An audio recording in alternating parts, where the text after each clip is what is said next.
சுமைப்பணியோட மாநில நிர்வாகி பீர் முகமது என் பேருங்க.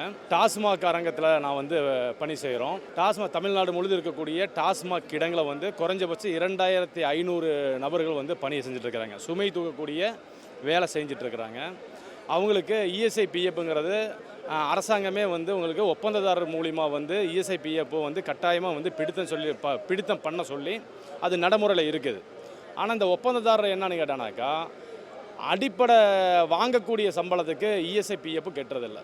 அது ஒரு பெயர் அளவுக்கு தான் என்னன்னாக்கா அவங்க இஎஸ்ஐ பிஎஃப் கட்டுறாங்க.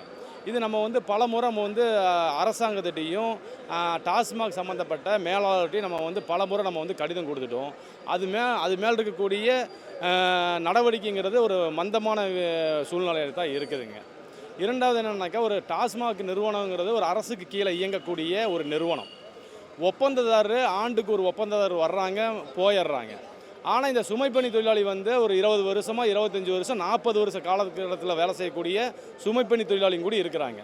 எங்களோட கோரிக்கையெல்லாம் என்னென்னு கேட்டானாக்கா, டாஸ்மாக்கு கீழே வேலை செய்யக்கூடிய ஒரு அரசுக்கு கீழே வேலை செய்யக்கூடிய இந்த சுமைப்பணி தொழிலாளியை நிரந்தர தொழிலாளியாக பணி நியமனம் செய்யணுங்கிறது தான் எங்களோட கோரிக்கை ஒன்று. ரெண்டாவது என்னன்னாக்கா, அந்த தொழிலாளி வேலையில் வேலை செய்யும் போது தானாக உடையக்கூடிய பாட்டிலுக்கு கிடங்களை சம்மந்தம் இல்லாமல் உடஞ்சி, கண்ணாடி பாட்டிலுங்கிறதுனால உடஞ்சி வரக்கூடிய பாட்டிலும் கூடி இந்த சுமைப்பணியோட தொழிலாளியோட தலையில் போட்டு மாதம் 10,000லேருந்து 1,00,000 வரைக்கும் அந்த டாஸ்மாக் நிர்வாகம் கட்டாய பிடித்தம் அந்த கூலியிலேருந்து பண்ணிகிட்ருக்குறாங்க.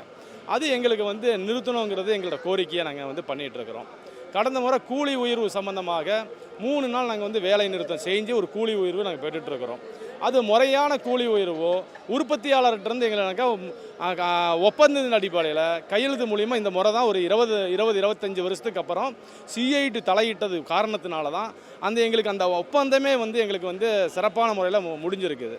வரக்கூடிய எங்களுக்கு உண்டான கோரிக்கைங்கிறது, அரசு தலைக்கு கீழ் இருக்கக்கூடிய அரசாங்கத்துக்கு கீழ் இருக்கக்கூடிய ஒரு டாஸ்மாக் நிறுவனத்தில் வேலை செய்யக்கூடிய இந்த சுமைப்பணி தொழிலாளியை ஒரு அங்கீகாரம் கொடுக்கக்கூடிய தொழிலாளியாக இருக்கணும்.